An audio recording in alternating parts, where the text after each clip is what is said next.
At eto nga mga kabarako, dito naman ay nagsisimula na tayong maglagay ng mga bagong pananim na Vanda orchids at Dancing Lady na orchids. Inuna ko muna itong ating mga bagong itinatanim para magkameron sila ng allocation ng ating bunot dahil nga kukunti yung ating bunot. And then, after natin ito, pagka tinatapos natin, yun namang mga luma nating tanim na naluma na masyado yung bunot at wala na sustansya, yun naman ang ating papalitan. Ayan. Kaya, inuna muna natin to para magkameron sila. Dahil baka maubusan, wala tayong pagkukunan pa ng bunotski.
Hindi naman siya mahirap gawin mga kabarako as long as na ma-arrange mo ng ayos, ng tama yung mga bunot doon sa loob ng paso at mailagay mo yung orchids na hindi bumabagsak or tumatagilid masyado, goods na yan.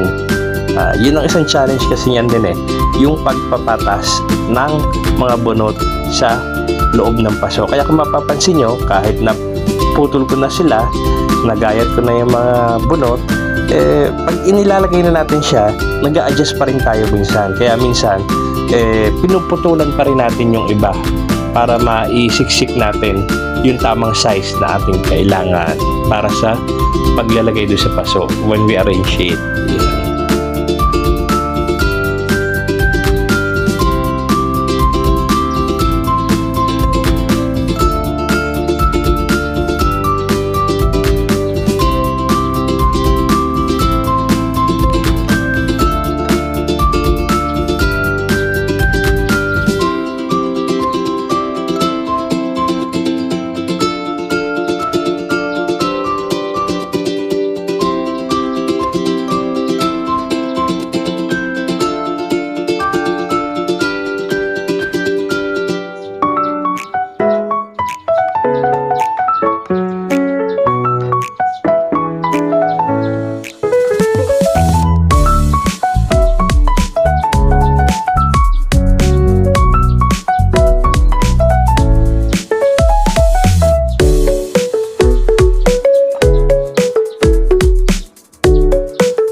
always mga kabarako, maraming salamat sa pagsama sa ating mga videos.